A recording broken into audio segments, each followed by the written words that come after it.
This is the Alabama Orthopedic Clinic D1 Training High School Football Preview Show.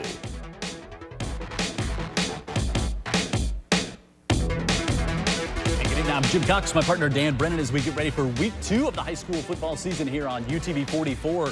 And going to see a team tonight that we saw last week, as last week we had Spanish Fort and McGill here on UTV 44. We'll talk about that game in just a minute. This week, Daphne and Spanish Fort, region game, rivalry game. Daphne coming off a big win, Spanish Fort coming off a tough loss, but it's just another week, and you got to strap it up and get after it if you're a big program like Spanish Fort and Daphne. Yeah, you do. And for Spanish Fort, obviously, this is a bounce-back week, and you're going to bounce back, like you said, against a rival, and you're going to bounce back after a very disappointing performance, but one that we can talk more about this as the show goes on. Something about that game, it just kind of was spooked from the start. Yeah. Something just, it wasn't in the cards for Spanish Fort. Now, they didn't play that well, but the turnovers and not first downs by McGill, just big plays. Yeah, and that was it. And we'll talk with Coach Blackman about that, but it really was. It was close midway through the third, and Spanish Fort looks like they're going to tie the game, and then all of a sudden it just kind of unravels. But that's what happens when you just fall down a little bit against a team like McGill, and McGill, can do that to a lot of teams, and we've seen them do that. That's one of the last teams that you want to give gifts to. McGill, who hasn't lost in Mobile or Baldwin County since 2014, maybe. Yep. So they've got a big streak going on in the regular season, as does, by the way, the Daphne Trojans, who have now won, I believe, 8 in a row during the regular season with their win last week. Yeah, and they got a big win over Theodore, playing upper class in last week's game. So that was a big win. We are here, this beautiful facility. I was gone last week. Not being indicted. My wife said you said something like possibly indicted. That was not the case. That was going on work. Dr. Clayton Lane is with us from Alabama Orthopedic Clinic to talk a little bit about an injury that those of us who follow football or sports, it seems like we hear about it more than we ever have, and it also seems like it always happens when it's like a non-contact injury, the ACL injury. That's right. You are hearing about it more. The ACL injury rate is going up, and largely that's because of the increased number of kids in cutting and pivoting sports, and also the level of competition that we're seeing now at a younger and younger age. So, yes, ACL injury rates are going up. And you see it all look like, so not just at a pro, at a college level? I mean, do you, being a physician here, see it all the way down into high school and even younger than that? Absolutely. I mean, as a sports surgeon, it's one of the most common procedures I do, and that's what you hear about most, unfortunately, is when somebody has an ACL injury, they're going to need surgery, unfortunately. And so too much we talk about the surgery, but what I'd like to get across is that there's other ways to prevent ACL injury and prevent you getting to that point. If you think about, if you have an injury that's caused by an impact or a hit, that might be, I'm a few years short of my medical degree, but that might be harder to prevent. But when you see these injuries that are non-contact injuries, there has to be things that you could do leading up to that in your training to try and reduce the risk? That's absolutely right. And so 70% of ACL injuries are non-contact. So what you're saying is absolutely true. If they're non-contact, if you just think about it, then the athlete's doing something wrong to cause harm to themselves. So what we need to do is identify those things and correct them. And the science is there. We do have very good science that's shown us there's several flaws that the athlete does that makes them more prone to ACL injury. Well, let's make sure Dan and I aren't doing any of those things. So I think we're good. So like what? So where do you see athletes falling short in their training that could result in exposing them to a potential ACL injury? Well, I'll tell you 2 simple things. So number 1 is hamstring weakness. The hamstrings run down the back of the thigh, they connect to the tibia, and they pull back on the tibia or shin bone.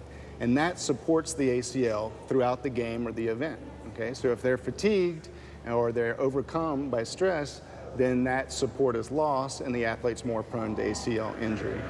Another thing we see athletes turning their knee in, not knee position, for example.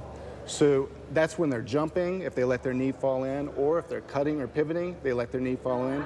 That makes them prone to ACL injury. Interesting. Makes sense, yeah. Yeah, it does. It really does. Yeah. And the great thing about AOC is you can go to the website anytime. You can learn about the doctors, you can learn about the treatments, and you can learn about some things that are preventative as well. Right. And that hamstring, like, so what, just quick, like, so what what do you do to focus to make sure your hamstring's not weak? So 2 very simple things to correct both of those problems. Number 1, hamstring strengthening. That's pretty straightforward.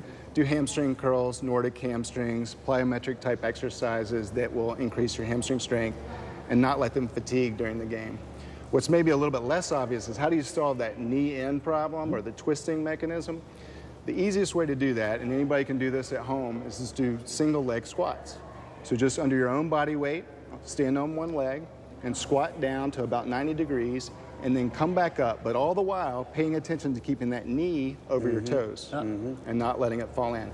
So if you train yourself to do that with repetition, then whenever you come down from a pass or you cut, you'll keep those same mechanics and lower your chance of ACL injury. Wow. Want to do that Great to have you here. Great insight. Thank you. Look forward to hearing more throughout the season as well. We'll come back here. When we do come back, we're going to hear, we've got Ben Blackman here from the one of our, Matt Quinn, the kicker. I mean, he's been, he's here. Yeah. Then Kenny King has an excused absence tonight here. He's got his offensive coordinator, Zach Golson, here, and a very special athlete that you're going to see on Friday nights and then soon on Saturdays as well. So more of our preview show coming up from the D1 training facility here with Alabama Orthopedic Clinic right here on UTV 44 as we get ready for Spanish Fort and Daphne tonight here from Spanish Fort.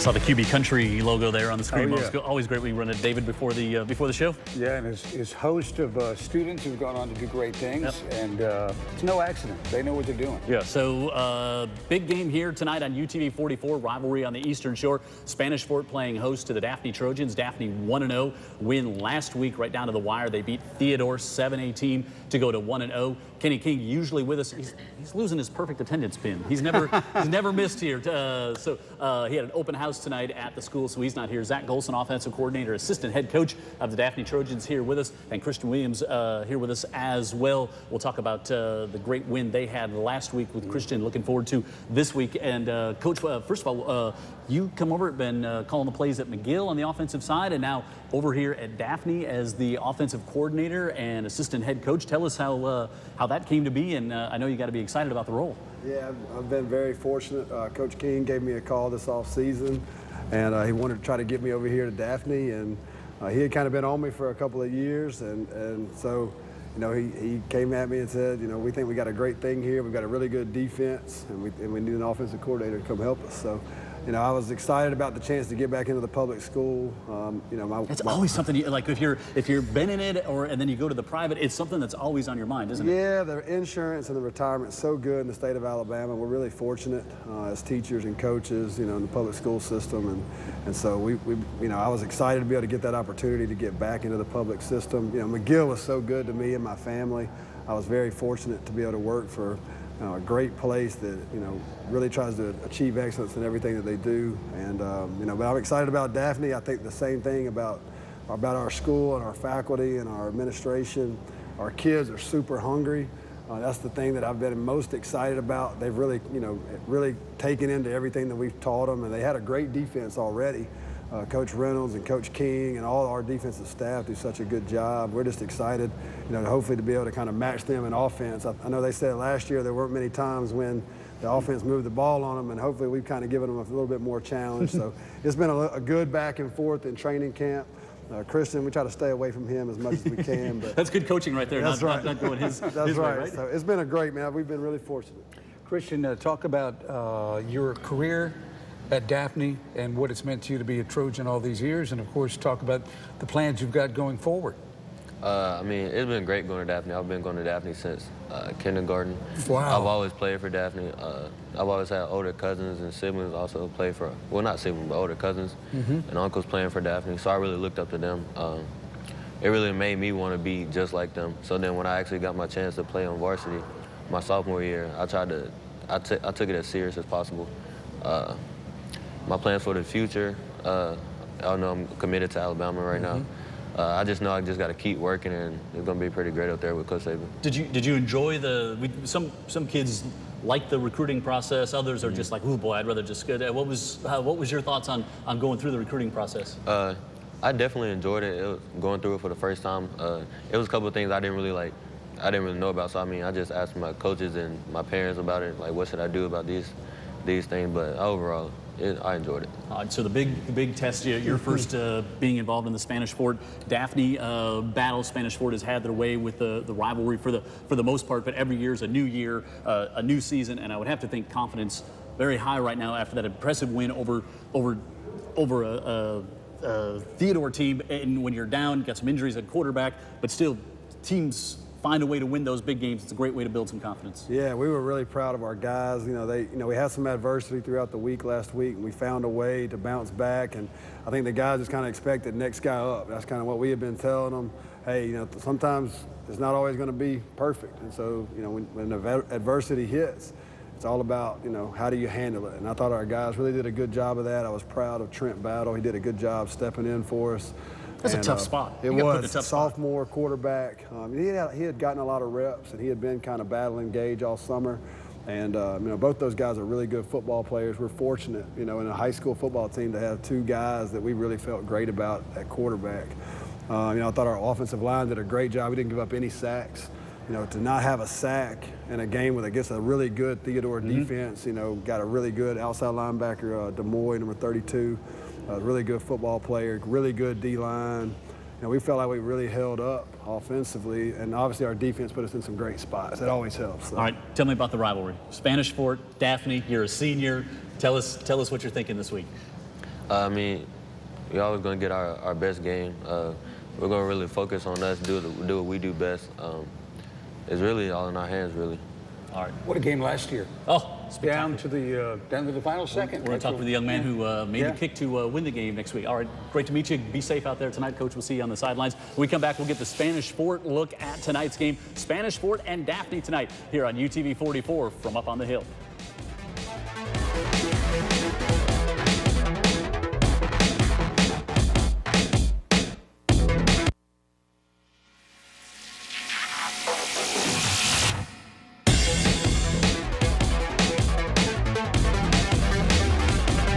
Alabama Orthopedic Clinic D1 training preview show right here in Mobile, kind of right across the street from Dreamland, right off the interstate. We are here getting ready for our big matchup tonight. Spanish Fort playing host to Daphne. Matt Quinn, kicker for the Toros. Head coach Ben Blackman of the Toros here with us. We saw them last week in the game against McGill, and Dan and I were talking about it after the game, before the game.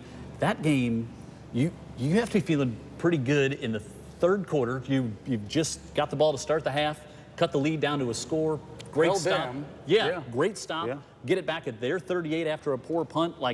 And we're looking at the booth like they're going to go in and tie the game, and now we really got a game, and then it just unraveled quickly. Yeah, we just turned the ball over, and you can't turn the ball over in games like that. You ain't gonna be able to turn it over Friday night, so we got to secure the ball.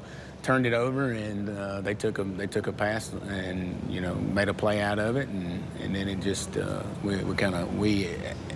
as everybody, we lost focus, and you can't lose focus like that. So. What did you take away watching the game film, which, obviously as a coach, that was a hard pill to swallow, but that's your job, and you watch it, you're breaking it down, you're evaluating. Yeah.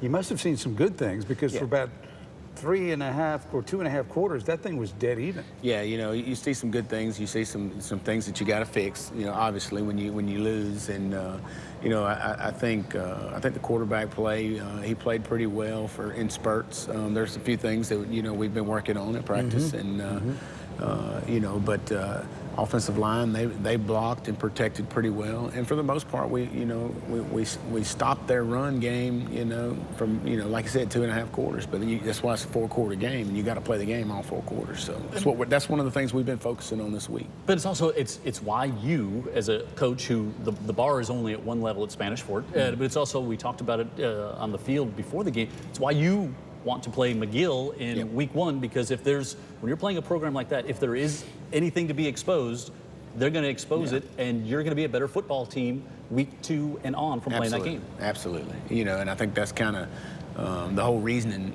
of playing those kind of caliber teams is hopefully you can fix them real quick, because you jump right into region play, and you got to play Daphne, crosstown rival, who's the game's always coming down to the wire.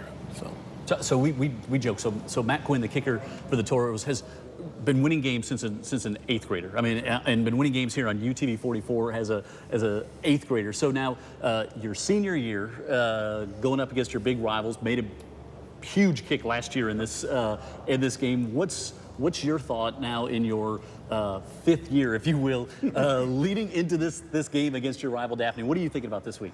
I'm just thinking about doing the same thing I do every day at practice, just executing, and then just trusting Luke and Carson, the snapper and holder, that they're going to put the ball right where I need it.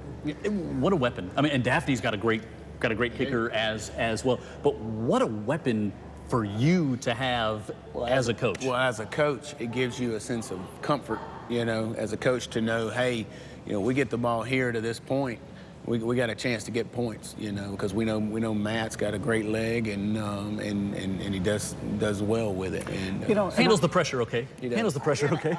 This is how he looks getting ready for a kick. You know, and that's what, you know, say this about Matt is, you know, the reason he handles pressure is nobody knows how much time he's put in it when the lights aren't on. Right. And he's constantly working. Quick story, Matt, it was freezing out there this January, and, you know, they shut school down. He's up there out there kicking. It's like 30 degrees outside. Might have to kick one in those conditions in the championship game like we saw last year. He works at his craft, you know, to be the best he can. You know, like no other person I've seen. Yeah, and I think Matt is a lesson to anybody on your team, really, right? Absolutely. Even to the coaches, because this is a kid that, you know, on his own has worked very hard to perfect what he does from the physical and the mental side. Without a doubt. I mean, he's, you know, I've been around some programs where kickers are separated and they're isolated from the team as much. Matt is involved in our team. He's in there in winter workouts. He's there at 6 a.m. He's wherever the team is doing, he's with us. That's and he's awesome. working. And that's the type of kid he is. That's the type of player he is too. Doesn't he, on a big level, really kind of embrace what a lot of Spanish Fort kids absolutely are like? Hard-working, tough, and you know, I think that's what's got him this far to be successful. It's what'll keep him being successful. Twin brother, right? Yes, sir. Twin brother. Like, does he work at a restaurant or somewhere sometimes? He works at a trampoline park. Okay, that's not where I ran into him. I ran into him somewhere in Spanish Fort, and I went up and talked to him, and he's like, "Yeah, that's my twin brother." I was like, had no idea. And he's probably thinking, "Who's this guy coming up to talk to me?" Twin brother's a really good player on our soccer team. But No kidding. Yeah, absolutely. Wow. Yes, sir. I think he's going to go play soccer at the University of Mobile. That is Oh. fantastic. all right, so. Are you thinking about anything in particular when the big moment comes, or is it you're just trying to think about virtually nothing except what you have to do? Just virtually nothing, because I know that if I just do what I always do, then I'm going to make the kick. All right. Thinking about nothing, like that's the one thing Dan and I have in common with kickers at that. Feel free to listen to my show on 95 KSJ. There's somebody thinking about nothing for about 4 hours. All right. Well, so good to see you again. Good luck. Be safe out there, Coach. We'll see you in the last segment here. We'll take a timeout. We're getting close to kickoff. Maybe he'll be starting things off for us here in about 10 minutes. Spanish Fort and Daphne tonight on UTV 44. We're up on the hill in Spanish Fort.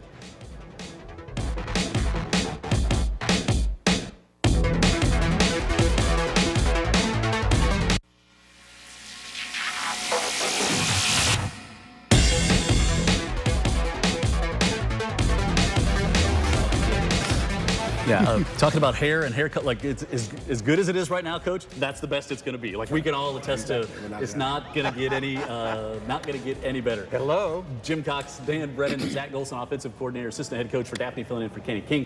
Ben Blackman, head coach of the Toros. Here's our game tonight up on the hill, Spanish Fort and Daphne. And I'll start over here. So rivalry game, you hear about that all the time. Probably more for the fans, whereas it's more start a region play for you, I'm guessing. Yeah, you know, we're trying to, you know, fight and claw in this region. I mean, you got to. Every week it's going to be a brutal schedule. You know, we got such good teams down here that play in our region, and so, you know, luck of the draw, we draw Daphne week 2, you know, and we played them week 2 the last 2 years, and that game's always come down, you know, to the wire. Their kids are going to fight hard. Our kids are going to fight hard, and you know, they've been playing each other since they were in Mighty Mites and growing up. Yep. You know, and so, but what, you know, great atmosphere for a high school game. So Kenny calls you and you're like, oh yeah, that's well, 7A to 6A, and then you know you're vaguely familiar with the region over there and look down the roster. Oh yeah, then there's St. Paul's in the region there too. I mean, it is a murderous schedule to go through in the region here.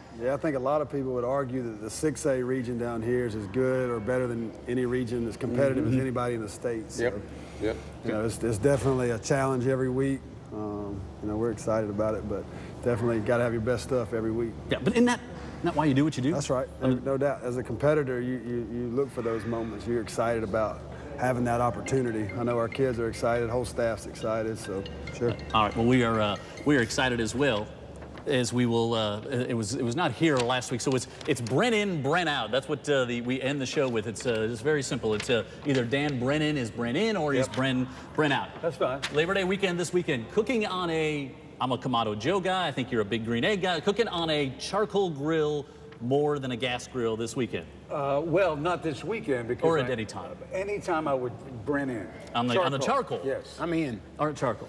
In on the charcoal. Yeah, I'm both, but I'm really there. All right, so we're going to start here. According to Spotify's analytics, Drake's viral hit "In My Feelings" was streamed more than 393 million times this summer. Yeah. Most songs streamed anywhere.